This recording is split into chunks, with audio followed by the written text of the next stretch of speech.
लिखा हुआ है यदि संख्या 2n-1 इंटू 2n+2 तथा 6n-1 है तो समांतर श्रेणी में कौन सी संख्या होगी।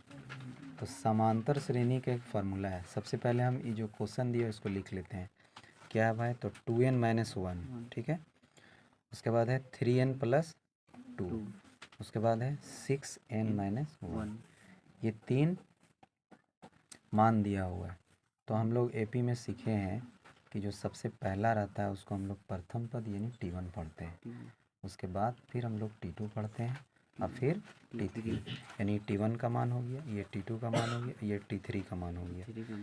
फार्मूला इसका होगा, हम लोग सूत्र से चलेंगे। सूत्र इसका कहता है कि दूसरा को पहला से घटाएंगे और तीसरा को दूसरा से घटाएंगे। कहने का मतलब T2 - T1 होगा बराबर T3 - T2 होगा। ये फार्मूला है। ऐसे बनाने से क्वेश्चन सोल्व हो जाएगा। जैसे T2 का मान क्या है, तो 3n+2 है, माइनस ब्रैकेट में लिखेंगे T1 का मान।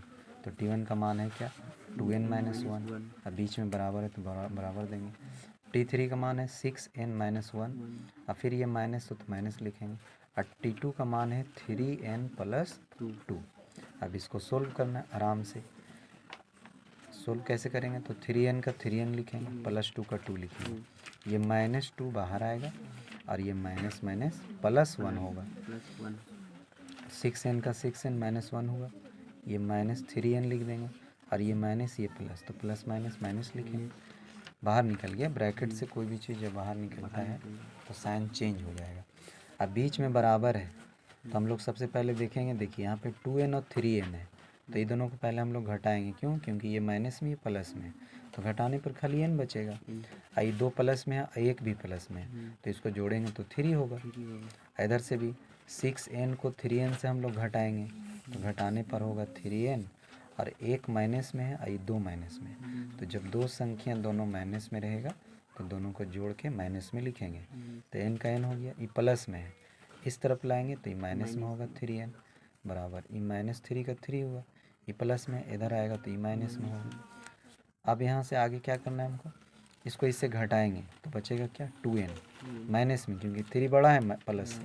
अभी दोनों माइनस में है तो जोड़ेंगे तो 3 3 6, माइनस माइनस कट गया। अब यहाँ बचा 2n बराबर 6, तो इसको काटेंगे तो 2 तिया 6, यानी n का मान हो जाएगा कितना, 3। तो n का मान हमारा निकल गया। जब n का मान निकल गया तो पहला पद जो हमारा T1 था वो क्या लिखा हुआ था, 2n-1 था, तो 2 गुने n का मान था 3, तो 3 यहाँ लिख देंगे -1, तो 3 दूनी 6 में से 1 जाएगा, कितना हो जाएगा 5।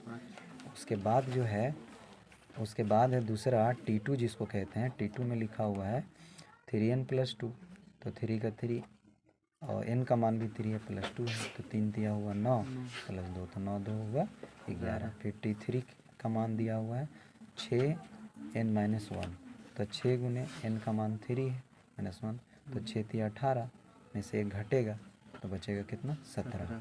यानी हमारा तीनों का मान जो आया, पहले आया 5, फिर आया 11 और फिर आया 17। ये डॉट डॉट हो, अगर ये दोनों का अंतर समान हो तो वह एपी में कहलाएगा। जैसे 5 से हुआ 11, तो अंतर कितना का अंतर, अंतर कितना का अंतर है ये, तो उधर 11 यानी 6 है, यानी 6 बढ़ा, 5 से 11 हुआ 6 बढ़ा, फिर 11 से फिर 6 बढ़ रहा है, फिर इससे 6 बढ़ेगा। तो इसका मतलब है कि यह एपी में है, कहेंगे यह एपी में है, ये इसका राइट आंसर है। Okay, thanks.